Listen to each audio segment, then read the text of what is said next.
Nous abordons maintenant la notion de filtre. Les filtres simples, puis les filtres avancés. Donc filtrer, l'action filtre va nous permettre donc de voir que certains enregistrements de la liste de données suivant des critères que l'on va choisir. Donc filtrer les maisons. Filtrer les maisons, l'information donc maison-appartement se trouve dans la colonne A. J'ouvre ici ma liste et les boutons de filtre sont ici. Par défaut, j'ai sélectionné tout, je peux enlever sélectionner tout et filtrer que les maisons. Dès que je valide, je ne vois que les enregistrements maison. Vous remarquez comme moi que les numéros de ligne sont bleus. Quand vous voyez des numéros de ligne bleus, ça veut dire que vous ne voyez pas toutes les lignes du tableau, pas tous les enregistrements. Donc vous êtes sur un filtre. Le filtre est bien actif sur la colonne maison-appartement, sur ce champ-là, puisqu'ici, vous voyez le petit symbole de filtre.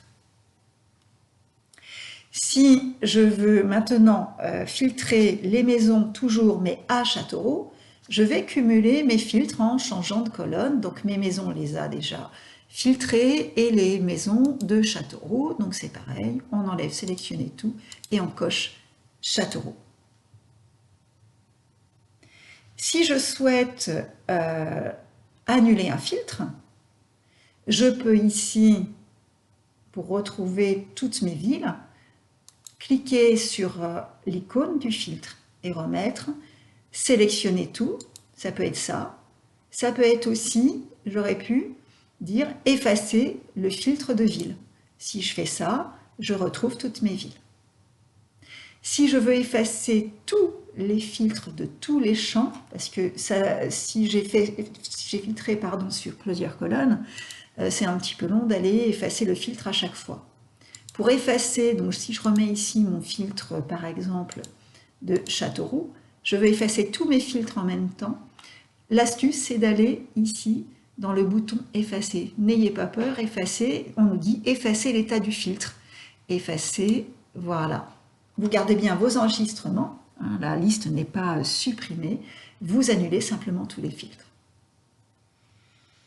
Donc maintenant, on va continuer. On voulait filtrer les maisons à Châteauroux non vendues. Donc on reprend ici les maisons de Châteauroux non vendues.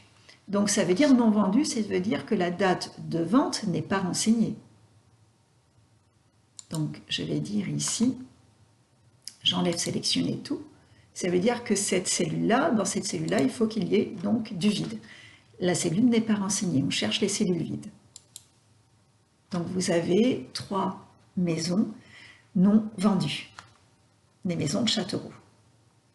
Si au contraire je veux les maisons à Châteauroux vendues, donc maison à Châteauroux vendues, donc ici, je remets sélectionner tout et j'enlève les vides.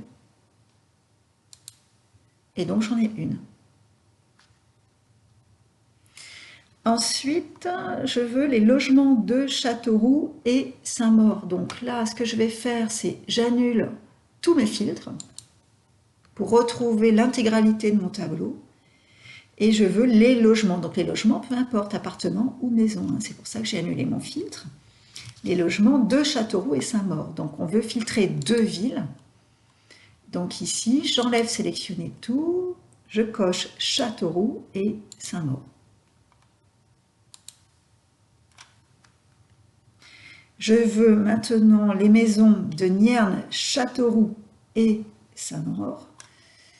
Donc, j'enlève mes filtres. Je veux donc les maisons de Nierne, Châteauroux et Saint-Maur. Voilà, donc tout ceci est assez facile. J'efface mes filtres. Le but maintenant, c'est que je vous montre comment faire des filtres un peu plus avancés, des filtres personnalisés. Donc je vous demande, vous voyez, on voudrait trouver les maisons qui ont au moins 3 chambres. Alors on imagine qu'on a un tableau avec vraiment une grosse liste de données et vous avez des maisons avec une chambre, 2 chambres, 3 chambres, mais pourquoi pas aussi 6, 7, 10 chambres. Donc, le but du jeu, c'est de travailler, de faire un filtre rapide. Donc ici, je vais dire je veux filtrer que mes maisons. Voilà. Donc, avec au moins 3 chambres. Donc ici, voilà, ce que vous n'allez pas faire, c'est dire, voilà, je vais désélectionner ici, puis dire je veux la 3 et 4, etc. Imaginez que vous avez des logements avec 5, 6, 10 chambres. Non, ce que vous faites, c'est je vais dans filtre numérique et là vous allez voir que vous pouvez donc avoir des éléments de comparaison pour faire des filtres vraiment précis. Donc avec au moins 3 chambres, ça veut dire qu'il faut qu'il y ait un nombre de chambres qui soit supérieur ou égal à 3. Donc supérieur ou égal à 3. Donc j'ai mes logements qui ont 3 chambres et 4 chambres. J'efface mes filtres. Je voudrais trouver les maisons avec une superficie comprise entre 200 mètres carrés, non pas comprise, mais inférieure à 200 mètres carrés et un prix inférieur à 200 000 euros. Donc, je voudrais les maisons avec une superficie inférieure à 200 mètres carrés. Donc, c'est pareil. Vous ne vous amusez pas à cocher, décocher ici. Vous travaillez efficacement en passant par filtre numérique. Filtre numérique, donc vous dites inférieur, là je vous ai mis inférieur strictement, d'accord? Donc on ne prend pas inférieur ou égal à, inférieur à 200. Donc là, on a ciblé les superficies et on veut que les prix soient inférieurs à 200 000 euros. Donc ici, on va chercher filtre numérique également, inférieur à 200 000. Voilà les logements, les maisons, donc avec la superficie inférieure à 200 et prix inférieur à 200 000 euros. Pour maintenant filtrer les maisons à Issoudun avec une superficie supérieure ou égale à 100 mètres carrés et inférieure à 200 mètres carrés. Donc, les maisons à Issoudun avec superficie, donc comprise, donc superficie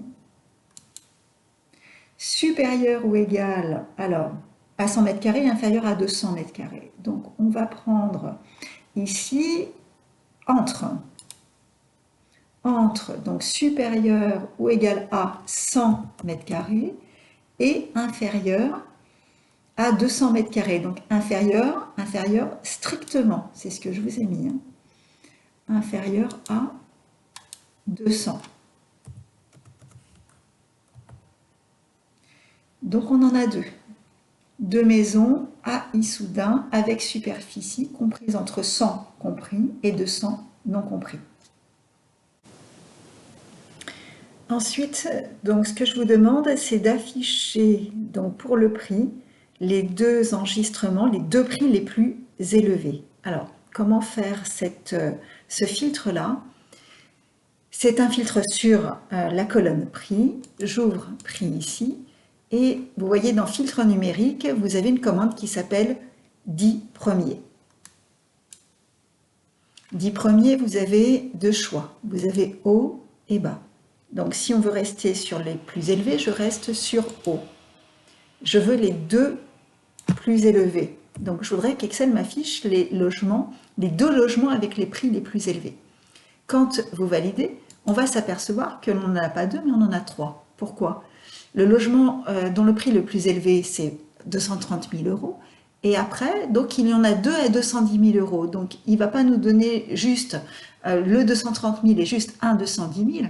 Il va nous donner donc tous les ex-aequo. S'il y avait 2, 3, 4 ou 10 logements à 210 000 euros, il nous les afficherait aussi. Voilà, donc si je demande les deux premiers les plus élevés, je peux en avoir 2, 3, voire beaucoup plus. Ensuite, donc à l'inverse, je voudrais les prix, les trois prix les moins élevés, donc toujours dans filtre numérique 10 premiers, au lieu de A, vous changez en bas et ensuite ici, vous mettez 3. On regarde le résultat. donc les moins élevés. Donc le logement dont le prix est le moins élevé, le moins cher, c'est 78 000 euros. Et après, donc on en a deux à 80 000. Voilà. Donc on a nos résultats. S'il y avait plusieurs 80 000 euros, plusieurs 78 000, on pourrait avoir plus de résultats que 3. J'efface mon filtre. Et il nous reste à voir comment faire des filtres par rapport à des colonnes qui contiennent des dates. Et on va s'apercevoir donc qu'Excel adapte ces filtres. Hein. Vous avez vu que quand on est sur du texte, sur une colonne qui contient du texte, Excel vous propose ici des filtres textuels. Quand on est sur une colonne numérique, il vous propose des filtres numériques. Et là, quand on est sur donc les dates de mise en vente ici ou dates de vente, Excel vous propose des filtres chronologiques. Donc il adapte sa commande filtre au contenu de la colonne. Donc les maisons mises en vente l'année dernière, donc ici, vous voyez le choix qu'on a? C'est très facile à faire, donc l'année dernière, donc je l'ai là. Il ne me reste plus qu'à ajouter mon filtre sur le choix des maisons exclusivement. Voici les résultats, donc les maisons mises en vente l'année dernière, donc en 2020. J'annule mon filtre et je voudrais maintenant, pour finir, les maisons vendues. Donc les maisons vendues, donc ça veut dire ici, je veux les maisons vendues, donc dont date de vente est renseignée. Donc je décoche les vides.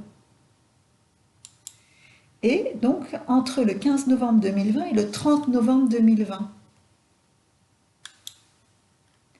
Filtre chronologique entre le 15 novembre 2020. Vous pouvez aussi, sinon, sélectionner la date dans le sélecteur de date. Vous pouvez également la saisir.